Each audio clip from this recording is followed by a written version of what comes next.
I'm inviting up Rocky Cohen, offer a mini Drash.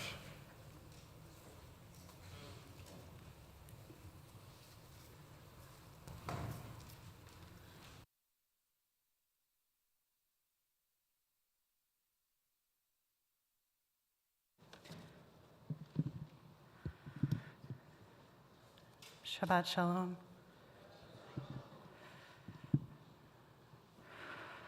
Baruch atah Adonai. My mother lit the Hanukkah with me a few times in early childhood, and those 3 words became an anchor in my body-mind to my Jewish self. I knew I was Jewish, yet it was only at their funeral that I remember meeting one of my parents. I was often lost in deep longing and confusion, and barely had a Jewish education. Catholic kindergarten taught me anti-Jewish slurs that put me in the closet out of fear. A sense of separation divided me from my whole self most of my life. I became highly independent. Being othered taught me resilience, but I was bereft. Yet, like tiny jewels, deep in my heart, 3 little embers glowed. Baruch atah Adonai. Blessed is the threshold. Finally, after 40 years of wandering through secular deserts, Havurah Shalom welcomed me. I found gratitude. For the first time, I felt I belonged. Meant to take that off. I detangled my generational trauma from my Jewishness. I reoriented out of my grief into community. Then another first. A year and a half ago, on a peace delegation, I went to the land of God wrestlers, Eretz Yisrael, Palestine.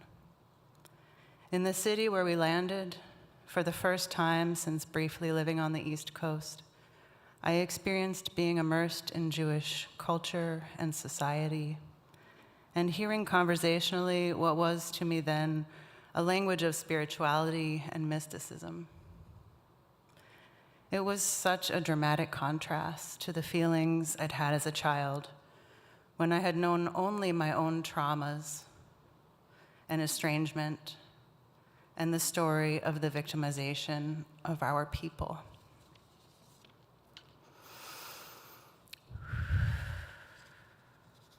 However, I also witnessed firsthand the horrible cost of that power. And contrary to its justification, I did not feel safe. There was a disquieting undertone, the hum of mass graves under the concrete, ghosts rising with every step.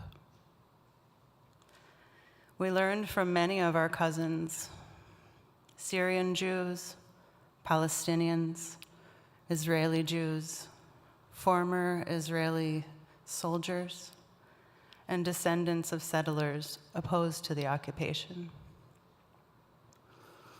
They taught us that the language sacred to me is known as only oppressive to some.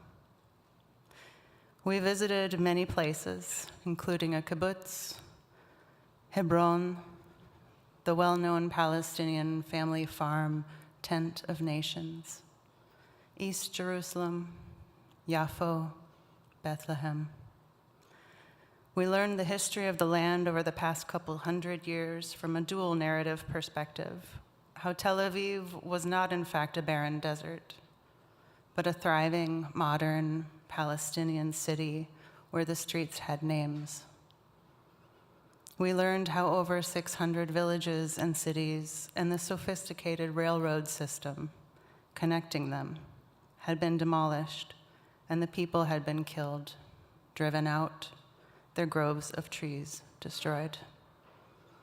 I was reminded of the Trail of Tears, here on Turtle Island, as this land is known by Native Americans.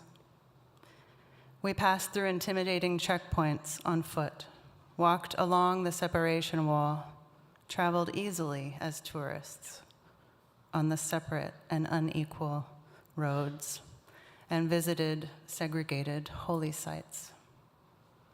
In Ramallah, my heart skipped a beat when a boy working in a flatbread booth with a big smile showing a chipped and blue front tooth asked me, "Palestine?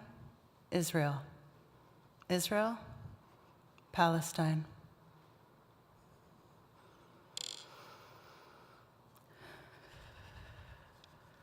This past year, personally, reminds me of a moment in time after the trauma and estrangement of my childhood, an even longer reacquainting and trust-building period of my adulthood,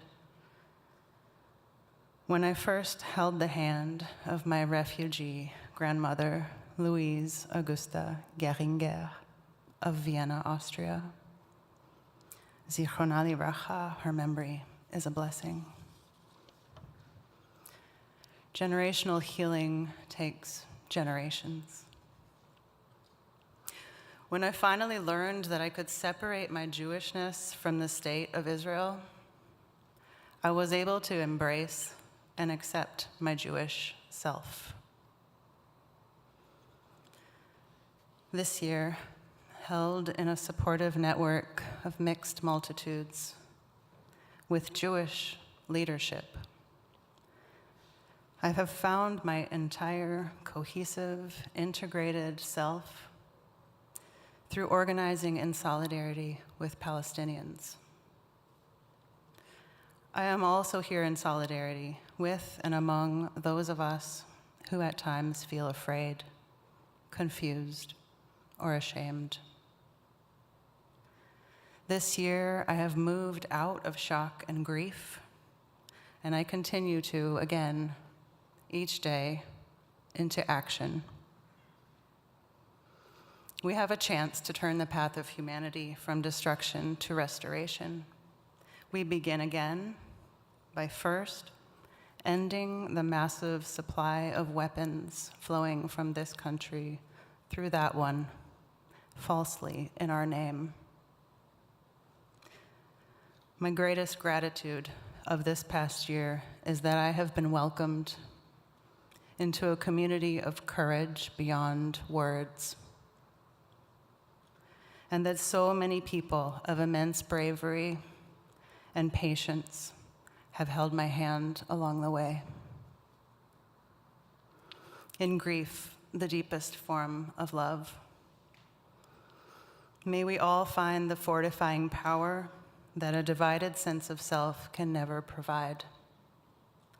In facing the grief together, may we co-create the strength to bear witness and to continually take action for the liberation of our entire human family.